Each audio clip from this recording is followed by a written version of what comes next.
Hoje é como as histórias ajudam no atendimento online. Hoje falaremos sobre o atendimento online, algumas dicas para trabalhar psicopedagógica. Nós vamos falar um pouco sobre atendimento online, agora, essa nova modalidade aí na psicopedagogia. Eu vou dar algumas dicas de como eu estou fazendo com atendimento online e como as histórias me ajudaram a trabalhar dessa maneira com os meus pacientes, tá bom?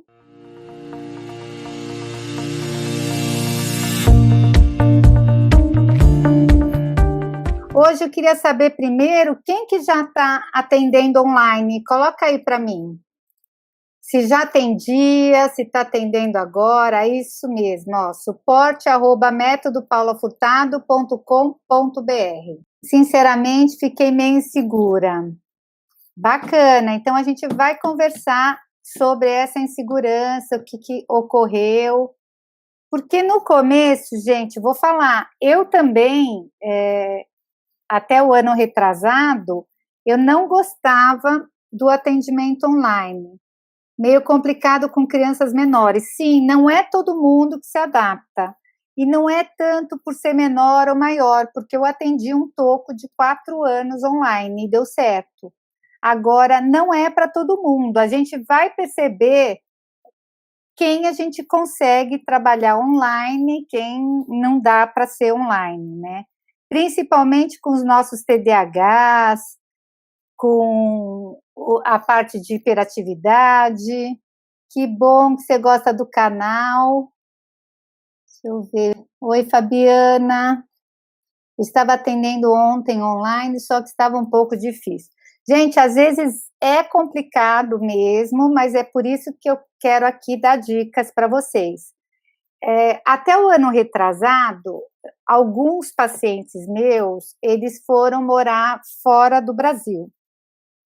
E aí as mães me pediam muito para eu continuar online, e eu fazia dessa maneira, quando a criança já me conhecia, que eu já tinha um vínculo, aí eu continuava. Mas eu era meio resistente de começar pacientes novos. Mas aí, quando veio a pandemia, a gente teve que se adaptar, né? Então, a resiliência aqui foi muito necessária. E aí, foi aí que eu comecei a atender online, mas tem algumas diquinhas aqui boas para a gente, e que foi na experiência mesmo, que eu fui atingindo nos atendimentos, tá? O atendimento online nada mais é que o atendimento de um psicopedagogo por meio da internet. As sessões são realizadas semanalmente ou de acordo com a frequência indicada pelo profissional, da mesma forma que em um atendimento presencial, mas é muito gratificante e inovador. Isso, Fábio, na verdade é isso mesmo, mas é uma nova forma, a gente termina trabalhando da mesma maneira. Eu até achei assim bem bacana, porque eu acho que eu não vou trocar o presencial total, eu gosto muito do set terapêutico, porque mesmo sendo online, às vezes tem uns pais que ficam entrando lá no atendimento, eu combino muito isso com eles, e eu acho que é uma coisa boa vocês deixarem bem claro que não é porque é em casa que o pai vai entrar ou vai se meter na sessão para contar alguma coisa da criança que não fez lição, que desobedeceu. Então, eles se sentem muito mais à vontade por estarem no espaço dele para fazer esse tipo de colocação, que não é bacana. Então, eu acho que esses limites têm que estar claros com a criança. Outra coisa que eu gosto de falar bastante é assim, eu percebi que tem uma nova maneira de atender. Então, eu fiquei pensando naquelas vezes que a criança fica presa no trânsito, que a mãe ficou presa no trânsito, que o motorista não vai conseguir levar, que não sei quem está doente não vai conseguir levar. Ao invés de perder a sessão, a gente pode otimizar com online, né? Quando tudo estiver normalizado, daqui a um tempo a gente espera, vai ser dessa maneira. Eu a vejo assim como possibilidades de não perder mais os atendimentos, né? Às vezes ele está meio doentinho, não pode sair, mas está com disposição para ficar em casa, então para fazer online, então eu acho tranquilo. Esse ano eu atendi até pessoas com Covid online, estavam do outro lado com Covid, com tosse, mas quiseram participar e eu fiz o atendimento, né? Mas eu vejo como uma nova possibilidade. Mas o set terapêutico para algumas crianças é muito importante. Mas eu vou falar que até com aqueles assim que a mãe achava que seria impossível, deu certo.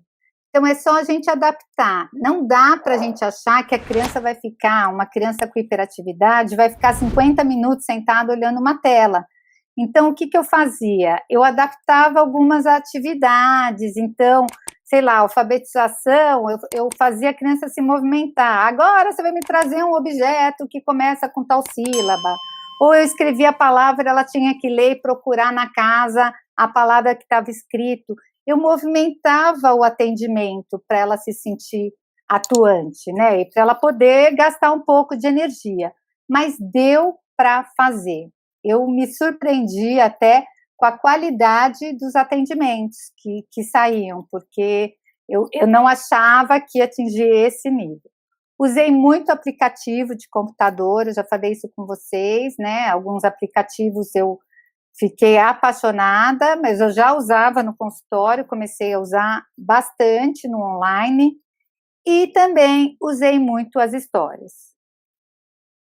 Olha, professora, qual o seu envolvimento com a psicopedagogia hospitalar? Você já fez algum atendimento? Olha, a parte hospitalar, eu já trabalhei muito com a parte da contação de histórias, eu já fiz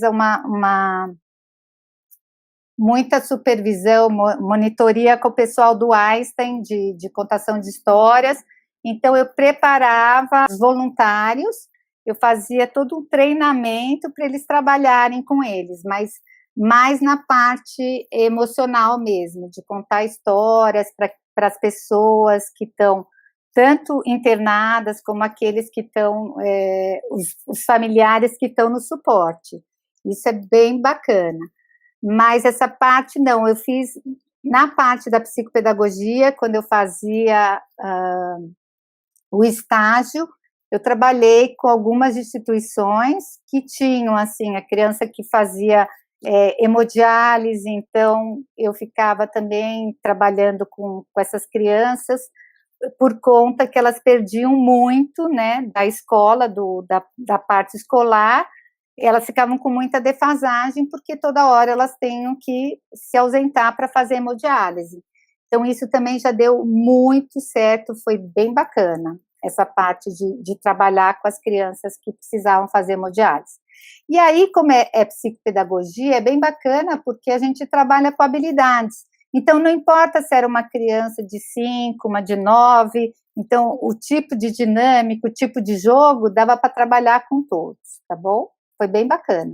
Como você lida com crianças que querem te abraçar nesse período de pandemia? Nossa, Aline, essa parte é bem boa mesmo, porque foi um combinado que eu falei com eles. Quando eles chegam, a gente tem que ficar muito, muito ligado, né? Porque os meus pequenininhos, eles chegam de máscaras, quando eu olho, ele está jogando a máscara para cima. E o meu combinado com eles, por isso que quando eles chegam, eu falo para eles, vamos lembrar os nossos combinados? Você vai tirar a máscara quando eu estiver longe de você. Então, como no meu consultório o ateliê é grande, dá para eu combinar alguns lugares que ele vai ficar de um lado, eu vou ficar 1,5 metro, 2 metros dele, e ele vai poder tirar a máscara, mas quando tiver atividade que a gente está jogando, os dois têm que ficar de máscara, né? Eu não tiro a máscara, o combinado dele. Mas eu falo isso, eu estou morrendo de vontade de te abraçar, mas não pode, a gente está seguindo as regras, mas eu vou contar que já teve criança que, na empolgação, vem e me abraça, né? Então, às vezes eu estou guardando um jogo, eles vêm e abraçam por trás, então é bem complicado isso, é uma coisa que a gente tem que ficar toda hora retomando as regras. O ano passado, eu fiquei 6 meses, como a maioria, né, atendendo só online, e aí no final do ano, lá para setembro, eu comecei a atender presencial. Mas eu estava atendendo um dia e meio, gente, eu atendia 5 dias, manhã e tarde. E aí, presencial, né? Mas agora no final do ano, eu comecei a atender um dia inteiro e uma manhã, 2 manhãs, eu ia lá para atender. E eu ia lá para atender aqueles que não dá mesmo, aqueles que são muito hiperativos ou muito pequenos e que precisa daquele envolvimento e que não dava mesmo para atender só no online.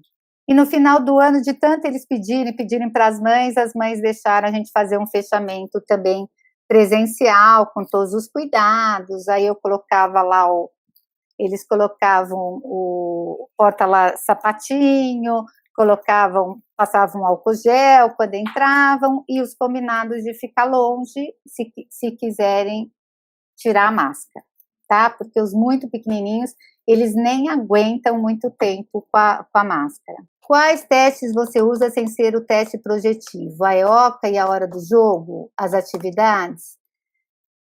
Olha, eu sou muito eclética nos meus jogos, mas eu já tenho a minha própria maneira, então, de tanto usar esses jogos, essas técnicas lá atrás, eu fui criando a minha própria maneira de avaliar. Então, eu consigo muito avaliar com os jogos que eu elenquei e com essa parte projetiva.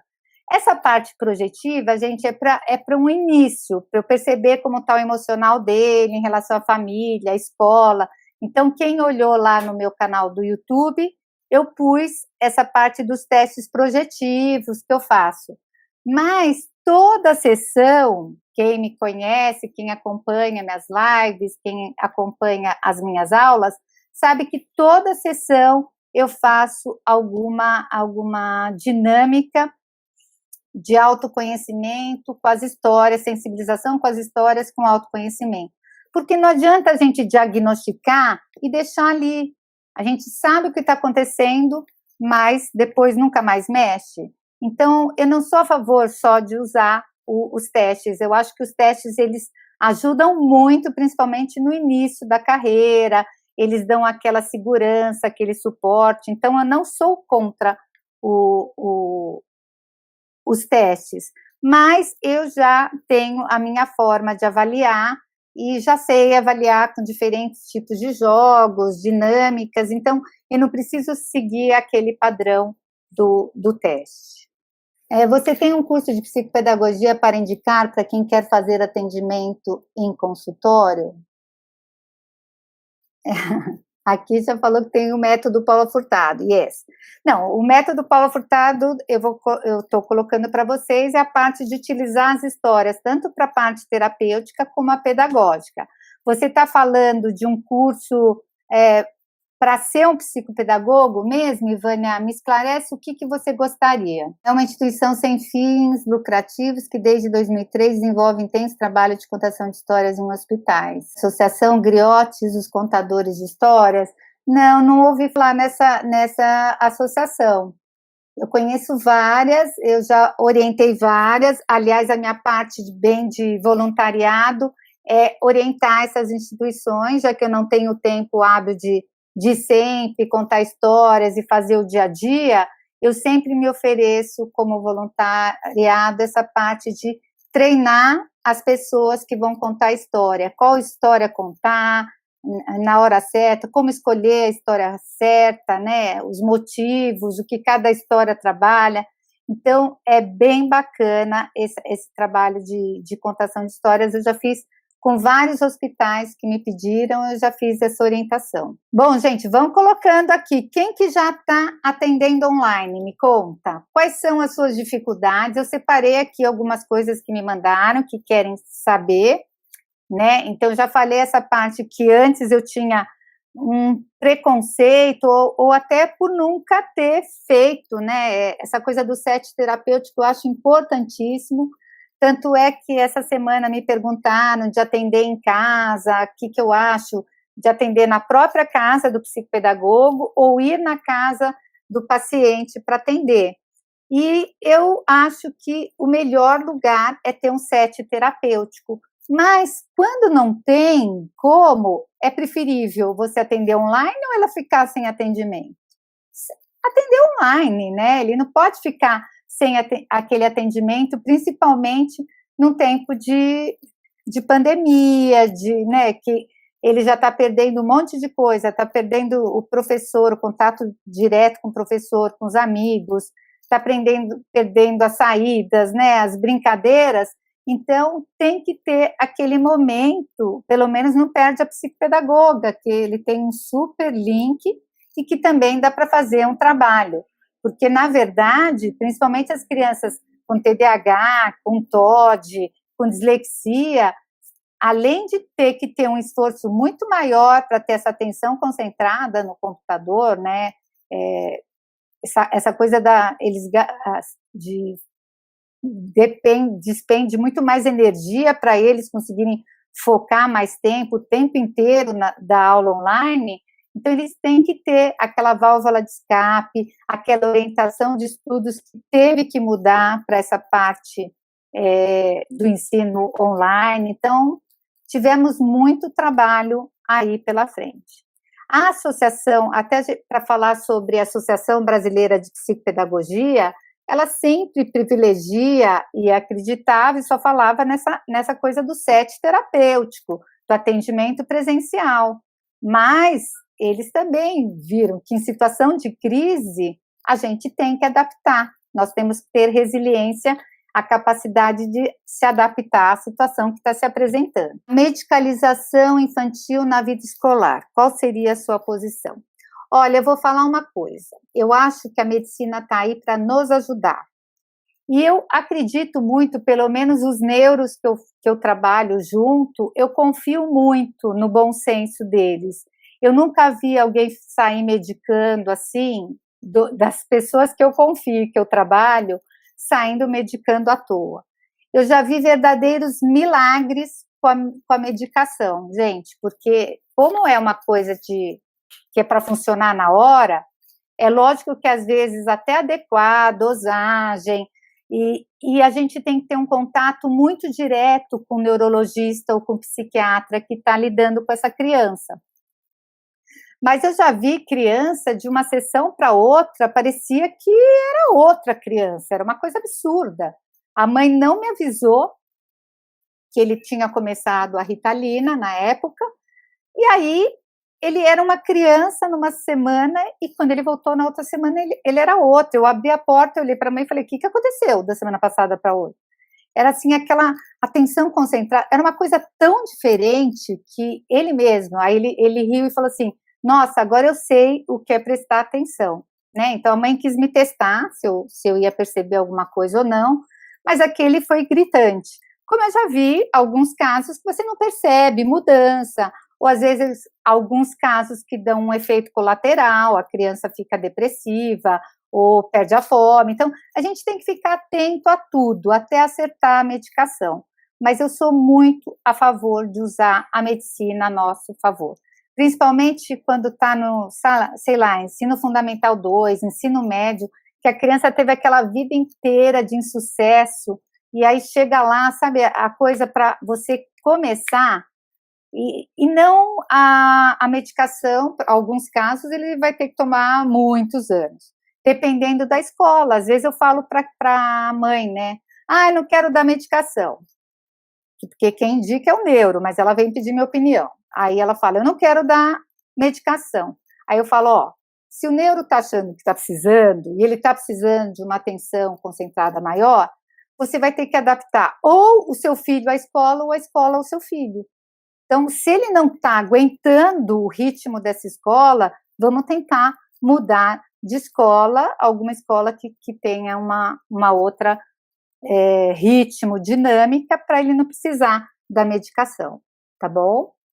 Os pais, principalmente na parte de alfabetização, preferem presencial. Sim, eu sou a favor da presencial, mas, por exemplo, tiveram alguns pacientes meus que estavam viajando. Os pais aproveitaram, ficaram na casa de campo o tempo inteiro, então, ou era online ou não era. E tinha uma menininha que eu estava atendendo que era muito engraçado, ela é hiperativa, ela não parava quieta, ela tem TDAH, né, e o H com H maiúsculo na hiperatividade física. e ela estava numa fazenda. E ela andava com o celular para cima e para baixo. E eu tinha que trabalhar tanto essa parte de alfabetização, como de sequência numérica, e eu ia aproveitando a fazenda. Ah, tá bom, vamos olhar, agora você tem que me achar 5 coisas com a letra A. E aí ia fazendo consciência sonora, ia mandando ela pegar 13 pedrinhas. Ah, você vai agora colocar na ordem numérica, pega a bola e eu mostrava um número, ela tinha que bater tantas vezes a bola. Gente, a capacidade de adaptar foi tão grande e foi tão bacana que ela terminou o ano alfabética, né? Ela tinha uma dificuldade tremenda, ela terminou o ano lendo bem e o trabalho foi todo assim. Agora, quando ela voltou para São Paulo, né, que ela ficou um bom período da quarentena na fazenda, mas quando ela voltou para São Paulo, aí eu chamei ela para o presencial, porque ela é uma garota agitada, e requer um planejamento muito maior da gente. O atendimento online, porque assim, você faz um planejamento para uma criança de alfabetização, né? Ah, vou trabalhar tal jogo, vou fazer tal dinâmica. No presencial é muito mais tranquilo, né? Você já tem aquela lista de jogos de alfabetização, então você pode escolher na hora. Mas no online, você tem que ter o plano A, o plano B, o plano C, o plano D, e quando ela fica andando pela fazenda, você tem que ter o plano E, né? Então, às vezes ela ia na cama elástica, aí eu mostrava o número, ela pulava o número que eu tinha mostrado. Dá para ir bastante. Então, é isso, a gente tem que ter um planejamento, assim, muito grande quando a gente está no atendimento online, muito maior do que o atendimento presencial. Planejamento sempre, né? Mas no online a gente tem que ter muitos planos, caso não dê certo. Mais alguma pergunta aqui? Vamos seguir. Tenho percebido uma demanda maior aos psicopedagogos já neste ano. Exatamente, Vânia.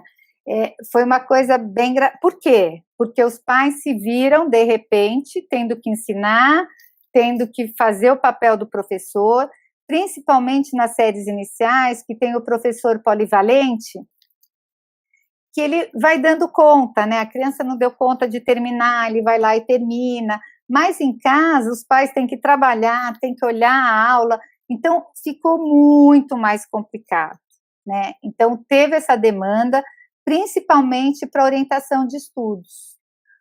Para o emocional e para o pedagógico, com certeza. Por isso, gente, que mais uma vez o título da live era Como as histórias ajudam no atendimento online.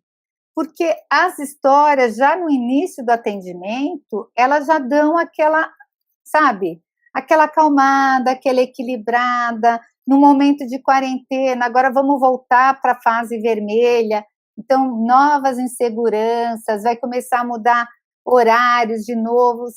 Então, tudo isso a gente tem que garantir para eles, pelo menos inconscientemente, que tudo vai dar certo, que a gente vai ter aquele final feliz, que os nossos conflitos podem ser resolvidos.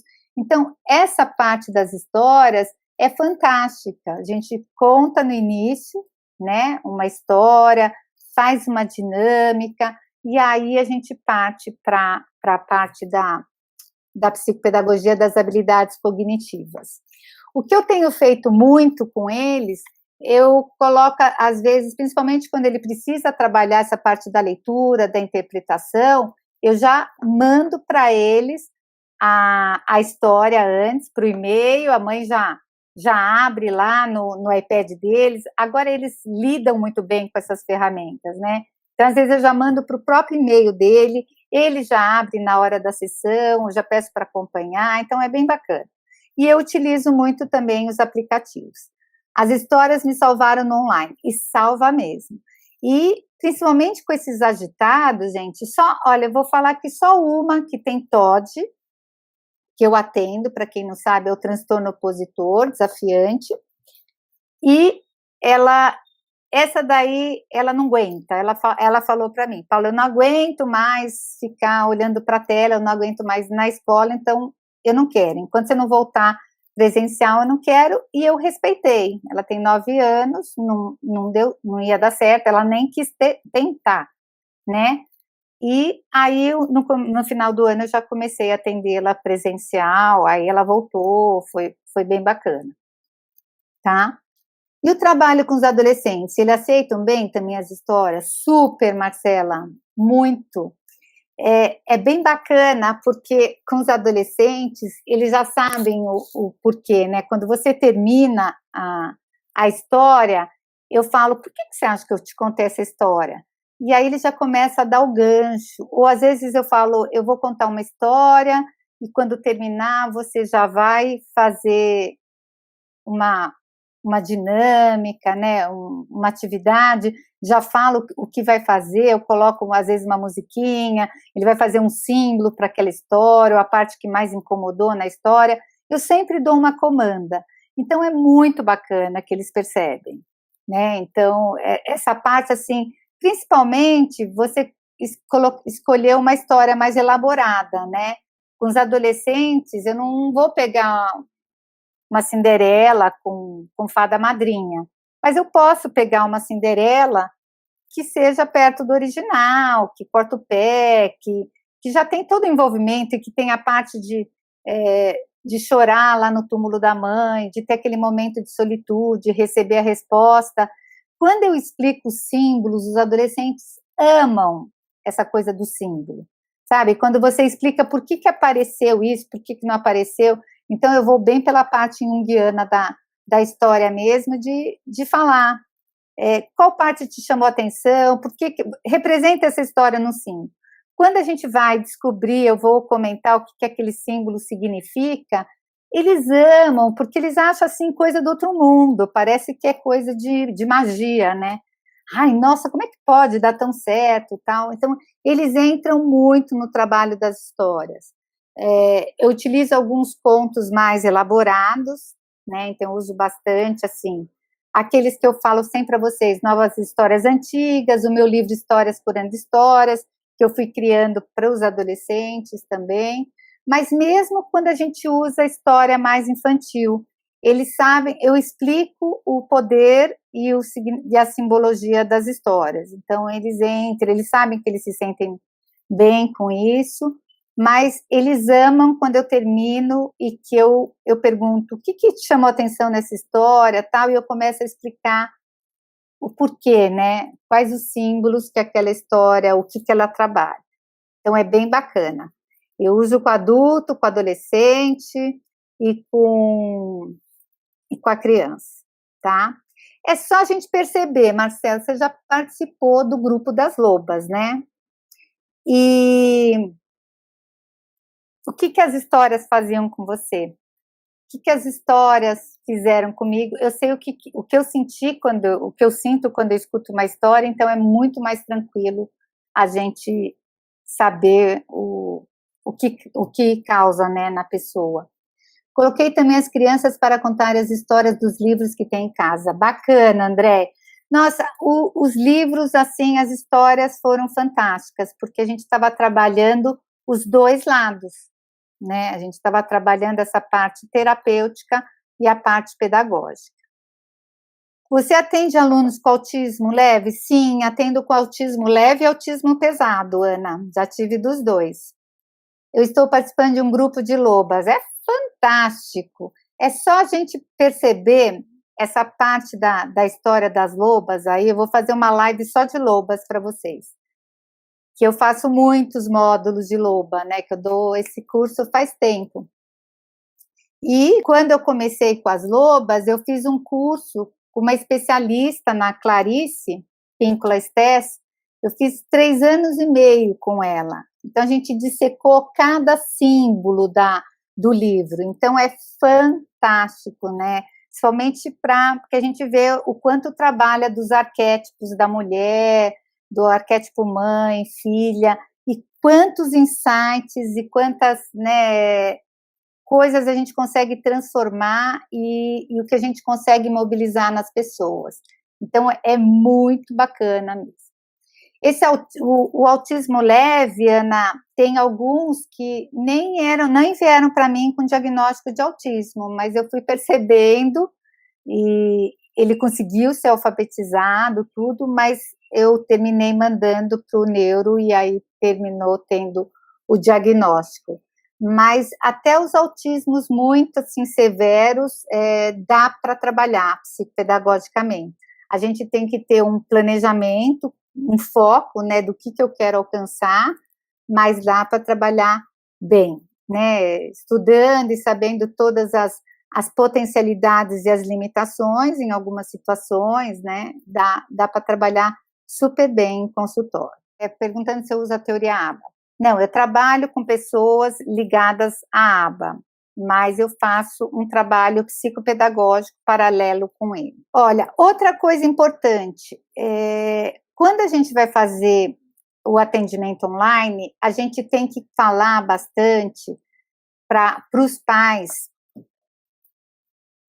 fazer uns combinados, sabe? Deles não entrarem, de fazer o espaço da criança, no máximo para preparar, quando vai atender por Zoom, ou tem que entrar em alguma plataforma, ajudar a preparar, mas sair de cena e deixar a criança sozinha. Outra coisa que eu peço muito é para eles colocarem alguns materiais. Então, gente, alfabetização, se eu vou alfabetizar online, no mínimo, uma caixa de letras móveis tem que ter lá, para alguma atividade que eu possa inventar na hora, né? Papel sulfite, papel colorido, cola, tesoura. Então, quando eles já separam esse tipo de material, já facilita muito para a gente. Massinha, olha, o que eu vou inventando, eu vou mandando o recado, os pais vão fazendo. Eu tratei ano passado, estava com uma criança com dislexia, e eu tinha que fazer todo aquele trabalho de reorganização das letras, então eu mandava para a mãe, eu pedia para ela pôr uma fita crepe no chão da letra B, e aí eu fazia todo um trabalho da criança pular na letra B, passar o dedinho na letra B, eu peço às vezes para comprar aquelas areias coloridas e deixar do lado assim numa caixinha, e a criança vai passar a mãozinha, o dedinho na letra B, vamos treinar. Então, dá para a gente fazer algumas coisas, pedir algo, algumas coisas simples para os pais, e que vai ficar o atendimento mais interessante, né? Porque senão, mesmo que as histórias ajudem bastante, a gente só vai ficar com um recurso. E não, a gente tem que ter vários recursos. E não ficar só mandando um monte de folhinha para imprimir, para fazer, porque senão fica muito parecido com aula particular, com escola, e aí a criança vai achar desinteressante. Então, dá para a gente fazer pedir algumas coisas que vão facilitar e ajudar a criança a ficar mais interessada no atendimento. Você já atendeu algum paciente com Asperger? Já, e tenho um. Então, esses dois que eu atendi, eles eram de alta funcionalidade, né? Então, eles tinham muito problema no social e na parte de orientação de estudos, mas eles eram extremamente inteligentes, agora muito metódicos, tudo, mas eu já trabalhei, dá para trabalhar bem em consultório também, é bem tranquilo. E eu utilizava muito as histórias, principalmente para trabalhar essa parte social, que é bem difícil com eles, né? Até porque os assuntos, os interesses são muito distantes dos colegas da mesma faixa etária, né? Então, para integrá-los, a gente tem que fazer bem essa coisa de autoconhecimento, dele pensar, assim, sobre o papel dele nos relacionamentos. Você trabalha testes específicos para dislexia, descalculia ou com jogos também dá? Sim, o teste da dislexia, eu uso o teste das pseudopalavras. Esse é super bom, até para a gente saber por onde que a gente vai trabalhar, né? Quais as trocas que ele tem, a quantidade de troca, né? Se eu faço uma média de quanto que dá cada troca, então é bem bacana usar o teste das pseudopalavras, né? Para quem não conhece o que são pseudopalavras, são palavras que não existem. Então, por que a gente usa esses testes, né? Porque às vezes a criança é alfabetizada de uma maneira tradicional, então, quando é da maneira tradicional, ela trabalha o B, babebe bobu, aí faz um monte de palavra com B e tal, depois ela trabalha o D, então, muitas vezes, por isso que às vezes falam assim, nossa, agora todo mundo é disléxico, o pessoal diagnostica, lógico, porque agora a alfabetização não é mais tradicional, né? Então, as letras são aprendidas ao mesmo tempo. Então, termina mostrando quem faz a troca das letras disléxicas, do B com D, do P com B, aparece muito mais cedo, porque a gente junta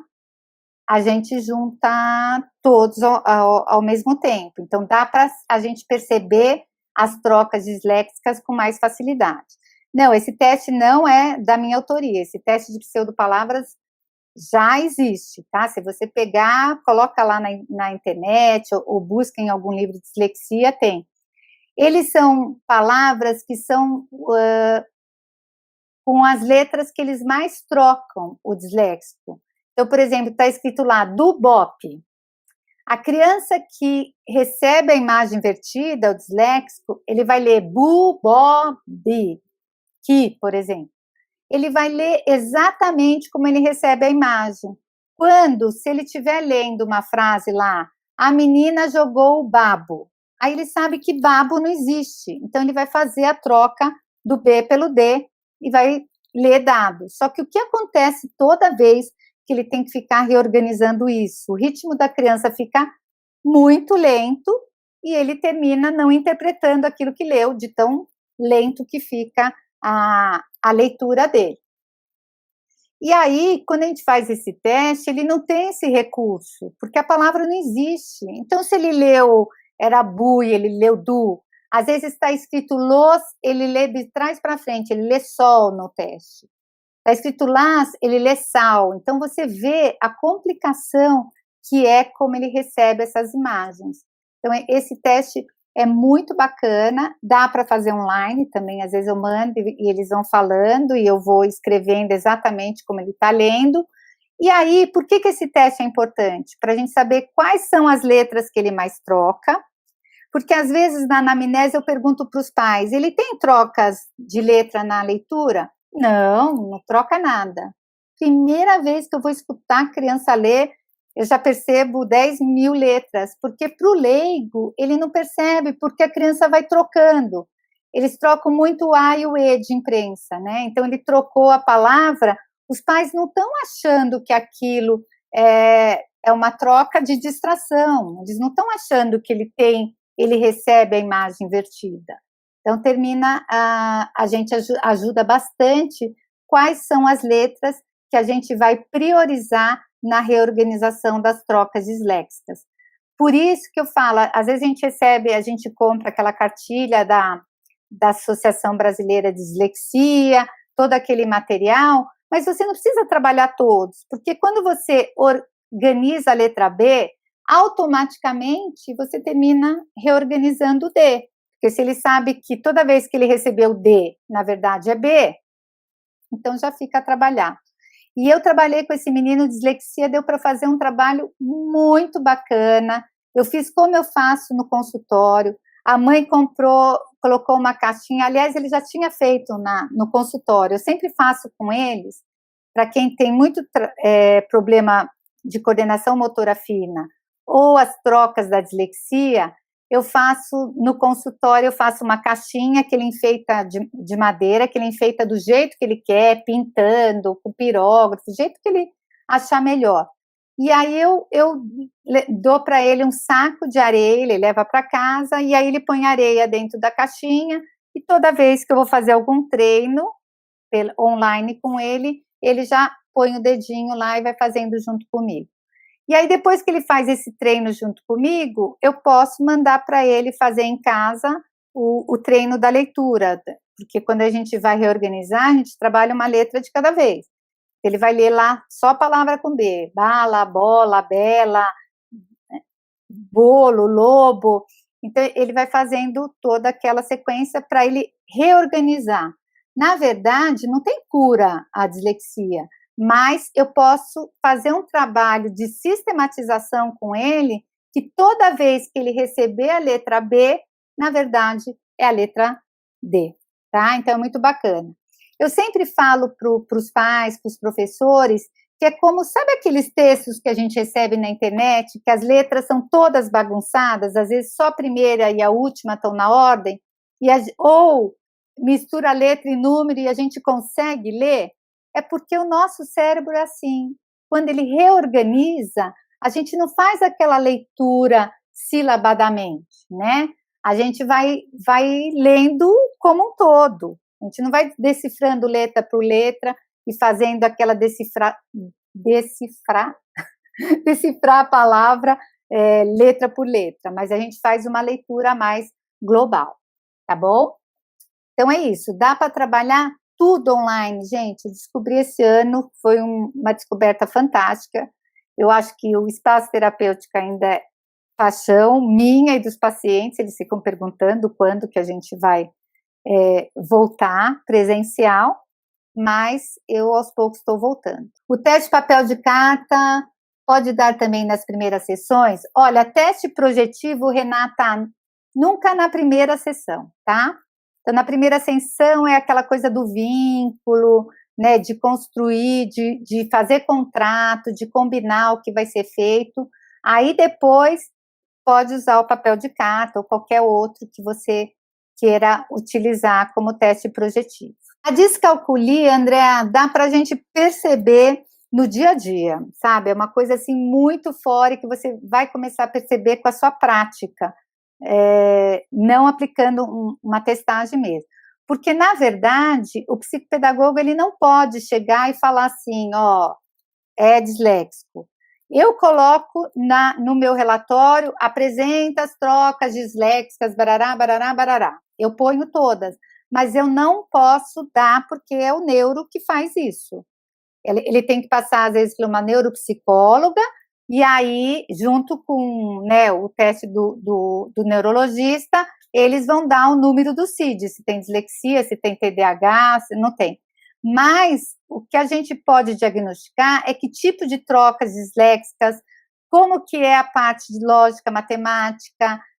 Então, eu coloco as consequências. Olha, não consegue classificar, conservar. Então, eu ponho todos os termos das habilidades cognitivas e aí eu mando para o neurologista quando eu encaminho. Porque, às vezes, o bom de ter um diagnóstico, né, é porque às vezes precisa de medicação, às vezes precisa do relatório com o número do CID para você ir lá na escola e negociar os direitos que essa criança tem, de prova assistida, de uma ajuda mais individualizada. Então, isso é bacana, né, eles terem isso. Mas o nosso diagnóstico pode aparecer tudo isso. Quando a pessoa lê o diagnóstico, ela já está na cara que a gente está, o que a gente está diagnosticando, o que está aparecendo. Mas a gente coloca as habilidades cognitivas, aí todo o resto fica muito claro, né? Ele tem uma memória episódica super boa, mas a memória recente não é boa. Então, a gente já vai dando todas as dicas para ele ir lá e diagnosticar um TDAH, tá? Então, é assim que funciona essa parte do diagnóstico psicopedagógico. Algumas pessoas me pediram, eu vou fazer uma live só sobre isso, da gente retomar mais a questão da anamnese, que para dar todas as perguntas me pediram, e me pediram também para fazer uma sobre o relatório. Como é que eu faço o relatório, para dar um exemplo, pegar item por item, e eu dar algumas dicas de como que eu formato o meu diagnóstico, o meu relatório, para fazer a devolutiva para os pais e também para as escolas, tá bom? Bom, gente, está no final, mas quem quiser mandar para algum amigo que ainda pode aproveitar alguma coisa, aperta o aviãozinho, hein? Quem tiver pergunta, vai mandando aqui. Paula, além do Rachacuca, você pode compartilhar os outros aplicativos, por favor? Posso sim. Olha, tem o Rachacuca é bem legal porque ele é online, né? Ele é de graça. Mas tem um que eu amo, gente, ele é pago, mas vale muito a pena, e às vezes eu peço para o pai comprar também, porque vale muito a pena fazer, é o Ler Mais Rápido.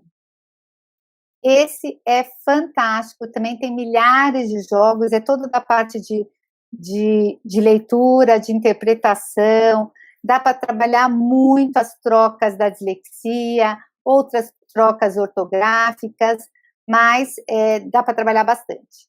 Eu vejo pelas pessoas que eu supervisiono, que eu também fiz as supervisões online, então no começo estava todo mundo assustado, mas os resultados foram muito bons, né? É possível sim, e a única coisa que eu falo é isso, da gente ter o cuidado de planejar mais.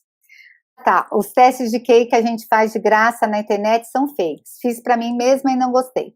Exatamente. O que eu faço, esses testes são bem legais para a gente trabalhar análise, síntese, atenção concentrada. Então, o que eu falo para os meus pacientes? Às vezes eu até uso esses testes. Lá no Racha Cuca tem bastante.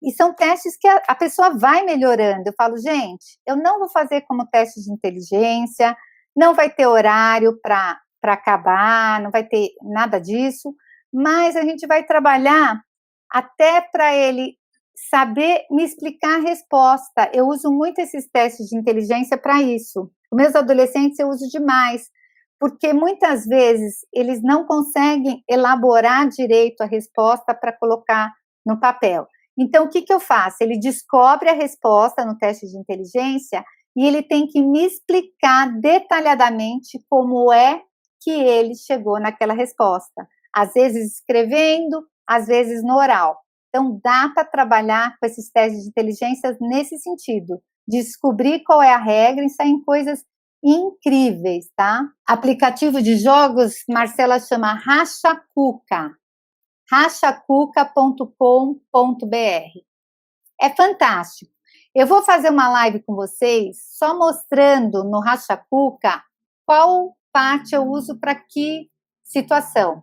Então, eu vou mostrar para vocês assim, ó. Só que aí vocês vão ter que ter um iPad, um computador ligado para vocês irem acompanhando comigo, que é bem legal, tá? Então, eu vou mostrando, ó, isso daqui eu trabalho para classificação, isso para conservação, isso para atenção concentrada, isso eu trabalho para leitura e interpretação. Eu vou dar o beabá do Racha Cuca para vocês, tá? Mas aí a gente vai ter que combinar uma só para isso. Toda quinta-feira, às 18 horas, como eu estava fazendo sempre, a gente vai ter a live da semana, tá? E eu já anotei tudo que vocês pediram aqui, essa coisa do Racha Cuca, do relatório, que vão ser os temas das próximas lives. Eu uso e gosto muito, ó, é Ler Mais Rápido. Quem perguntou o nome... O Racha Cuca é fantástico, porque vocês podem entrar a qualquer hora, de qualquer lugar, a criança também entra, não precisa pagar nada. Agora, o Ler Mais Rápido é um aplicativo pago. Agora, se vocês entrarem na internet, gente, coloca lá no Google, sabe, no aplicativo, no Apple Store, aplicativos de alfabetização, tem um monte de graça. Dá para a gente baixar bastante, que também fica bem bacana. Então, às vezes eu mando os pais baixarem, tem alguns de treino motor da letra. Então, é pesquisar. Uma coisa que eu ia falar para vocês bastante também nessa questão da aula online é fazer uma orientação para os pais, né? Então, tem algumas coisas que a gente fica limitada, porque, assim, trabalhar a coordenação motora, então, eu trabalhei, para trabalhar a coordenação motora fina, eu fiz muito dobradura com eles, né? Então, a gente ia fazendo, e é bacana porque no celular fica sempre ao contrário, então ele já tem que ter aquela sacada da orientação espacial. Então, trabalhei bastante dobradura e outras coisas de montagem, às vezes eu pedia para os pais separarem. Mas, às vezes, tem alguns jogos que eles podem ter em casa, e quando a gente não conseguir trabalhar no consultório, a gente já faz uma orientação. Olha, vocês podem... Eu faço aquela parte mais pesada da reorganização, mas vocês podem fazer essa parte que já vai ajudar bastante. Então, colocar o pai no sentido de orientar, mas tomar muito cuidado com o pai querendo te falar o que você tem que fazer no atendimento, tá? Isso já acontece muito no dia a dia, quando está no consultório, imagine no online, né? Então, eles falam, eles entram, eles querem dar muito palpite. É o único meio, a educação é onde todo mundo quer dar palpite. Ninguém chega para o médico e fala, não, eu não gosto desse remédio, troca aí a receita. Mas na educação, todo mundo se sente um pouco, né, educador da situação. E a gente tem que saber que nós somos especialistas, a gente tem o nosso planejamento, a gente tem a situação, então, alguma coisa de orientar, vai ter prova amanhã, você podia ajudar, ok, não tem problema nenhum. Mas tomar cuidado com aqueles pais que ficam querendo comandar a sessão, tá bom? Eu estava vendo uma live de uma colega essa semana e estava falando sobre a questão da regulação do comportamento, gente. E ela deu uma dica de ficar uma dinâmica lá, que toda vez que a criança fazia uma coisa errada, ela colocava um feijãozinho, uma coisa, era algo do gênero. Gente, a gente não fica chamando atenção pelo negativo, tá? É sempre pelo positivo, a gente vai dar sempre o retorno para a criança, imagine ela ficar colecionando coisas de atitudes negativas, não é por aí, principalmente com uma criança que tem problema comportamental, um TDAH, que a gente tem que tratar tudo na linha mais da psicologia comportamental, então a gente não fica focando no que está errado, a gente foca no que está certo.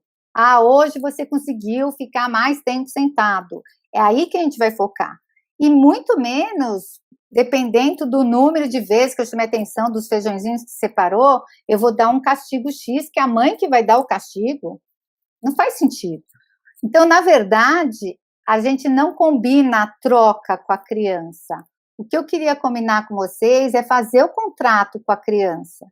Então, no começo da sessão, olha, eu planejei hoje 3 sessões. Se tudo correr legal, se a gente fizer bem essas 3 atividades, a 4ª você que vai escolher o que a gente vai fazer. Ótimo! Porque se a criança ficou agitada, ficou levantando, ficou se mexendo e não deu tempo, aí que a gente vai falar, olha, infelizmente não deu tempo porque se levantou muito, tal, não deu tempo. Aí a gente pode dar um feedback, mas não é assim, é o merecimento, não é troca, não é você fica quieto e vai ganhar isso, ou você não fica quieto, você vai ter um prêmio, tá? Então, pela linha do TDAH, pela linha comportamental, eu queria dar essa dica. Fazer o contrato com a criança sempre, seja no presencial ou no online. Então, quando ele chega, eu já faço. Olha, a gente vai fazer tal atividade, e eu escolho uma, você escolhe outra. Então, a gente já prepara a criança e já mostra tudo que vai acontecer, já dá aquela segurança, principalmente para a criança mais ansiosa, tá bom? Então, fazendo o contrato, ela cumpre, tá? Então, o que a gente vai fazer? Tal. Tá bom, e aí sobrou tempo, você escolhe o que você quer. O que você quer fazer? Eu quero fazer tinta, eu quero desenhar, eu quero fazer palavras cruzadas, o que for. Mas tem que ser um combinado e não troca. Você faz legal, você merece. Mas a gente tem uns combinados que foram construídos juntos, tá bom? Isso é bem legal. Mais alguma dúvida? Deixa eu ver.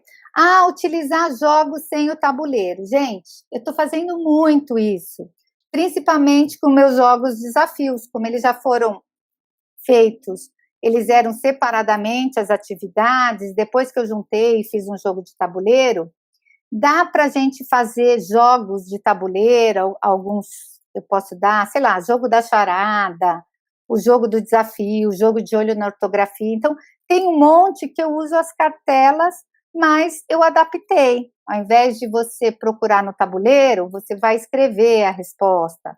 Ao invés de você fazer... Então, tem muito maneira da gente aproveitar os jogos do consultório no atendimento online. Então, às vezes, assim, a minha casa aqui, o meu escritório ficou lotado dos meus jogos do consultório, de livro, de tudo que eu trouxe para poder usar no atendimento online. Então, dá para a gente utilizar isso e fica bem divertido. Moro no interior do Pará, aqui não tem curso de psicopedagogia presencial, por isso perguntei se você tem um curso de psicopedagogia para indicar. Então, Ivânia, todos que eu conheço, eles são presenciais em alguma maneira, tá?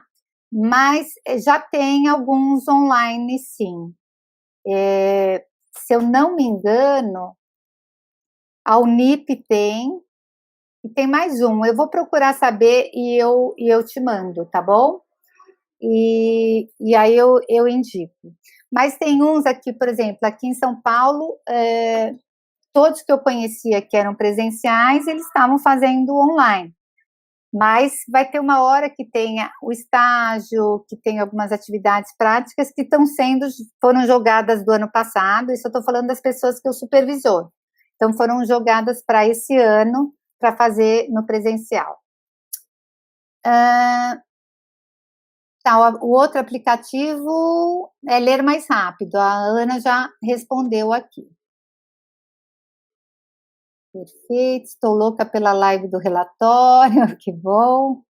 Verdade, tem que se posicionar. Você é experiência em pessoa, tem um saquinho surpresa no final de cada sessão, eles pegam algum mimo. Isso é bem bacana. Com os meus autistas, assim, eu tenho uma autista lá no consultório que, se eu não tiver o pirulito, é um show. Então, no final da sessão, uma vez ela viu que eu tinha uma coisa lá cheia de pirulito, então teve dias que não tinha pirulito, era um horror, ela não queria ir embora. Então, quando eles cismam, gente, a gente tem que tomar cuidado com isso, com as pessoas que são muito metódicas, as crianças são muito metódicas. Mas não é troca. Bacana, eu acho assim, às vezes eu coloco, ai, olha, hoje você mereceu tanto, aí levo um livrinho para casa, eu dou uma canetinha de algum personagem meu, não tem problema, tá? O que não pode é, se você ficar bonzinho, você vai ganhar o pirulito. Muito bem, Vânia, pode fazer à vontade.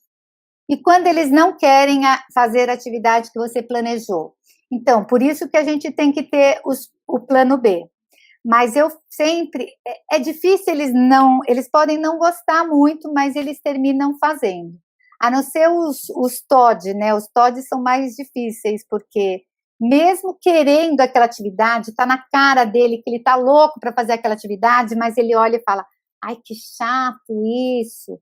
Mas aí a gente vai conquistando e vai aprendendo. Eu acho que tudo vai ser assim, olha, eu tenho que trabalhar algumas coisas com você, certo? Então, eu escolhi uma atividade que a gente vai começar, depois você pode escolher a sua. Geralmente, a atividade vem depois da que eu já fiz com a história, então eles já estão todos sensibilizados, já fizeram alguma atividade de arte, então, geralmente, eles aceitam bem. Mas, às vezes, eles não querem mesmo o tipo atividade que a gente planejou, então tem que ter um plano B.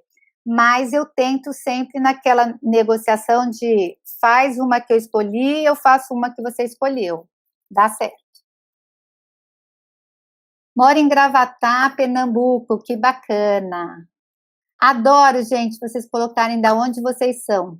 Que dicas ótimas, amo seus ensinamentos, temos que ver a forma mais adequada de cada criança. Exatamente.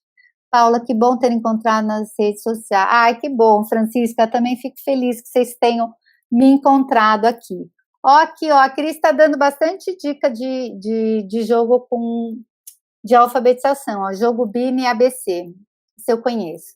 Tem gente, quem tem aplicativo Android, tem uma coleção que eu sou apaixonada. Quem fez aquilo é psicopedagogo ou entende muito de psicopedagogia, que é o Coelho Sabido. Eu tenho todos os CDs do Coelho Sabido, só que agora eu não tenho mais computador compatível. Eu quero chorar daquilo, porque eles são maravilhosos. Quando você vai jogando, uma que ele desafia a criança, então ela vai passando de fase. Mas ele tem todas as habilidades psicopedagógicas que você pode imaginar. Então, quem tem o Android, procura lá Coelho Sabido. O que tiver, vocês podem baixar, que eu garanto que é o melhor aplicativo que tem em termos de psicopedagogia. Então, eles tinham do maternal, do jardim, do pré. Eu trabalhei muito com meu filho, ele adorava, quando ele era pequeno, Mas, então, eu estou precisando que alguém, se alguém souber de alguém que transforme esses CDs, porque esse CD era fantástico. Tinha até o segundo ano, que é a antiga terceira série, né? Que é o quarto ano agora, e depois ele se transformava em caça-pistas, quando era quinta série, sexta série, sétima série. Mas eles são fantásticos. Então, quem conseguir, ele é uma dica preciosa mesmo. E quem conseguir descobrir em alguma coisa ligada com a Apple, ou que transforme o CD em alguma outra maneira, também me fala. Porque é uma pena que eles não produzam mais. É fantástico, pena que não tenha a versão atualizada. Exatamente. Eu já pensei até em comprar um computador velho para ver se eu utilizo, de tanto que eu gosto, gente. Tem na net o Coelho Sabido, CDs pode ser colocado em um HD. Na net eu vou procurar isso para ver se eu consigo mesmo. Porque esses são, eu acho assim, de todas as perguntas, eu falei de todas que vocês me perguntaram, tá? Planejamento, utilização. Então é isso, gente. Se alguém lembrar de mais alguma pergunta, pessoas que trabalham com informática. Tá, vou procurar. Eu vou procurar porque esses valem a pena mesmo. E eu indicava para todos os pais. Agora, alguns que têm o Android, eles conseguiram baixar. Ainda consegue. Mas pela Apple, eu não consegui. Tá bom? Mas eu acho que deu para a gente dar bastante dica aqui. Eu que agradeço todas e amanhã vai ser como ser uma psicopedagoga de sucesso, tá bom? E aí amanhã eu quero todas as dúvidas, assim, o que vocês ainda têm sobre a parte financeira, do que cobrar, quando cobrar, a parte de se sentir segura, o que está faltando, a parte de cursos. Estaremos juntas, com certeza, ó. Vai ser toda quinta-feira, às 18 horas, eu vou continuar com as lives aqui nas 3 plataformas, tá bom? Obrigada, adorei a presença de todas.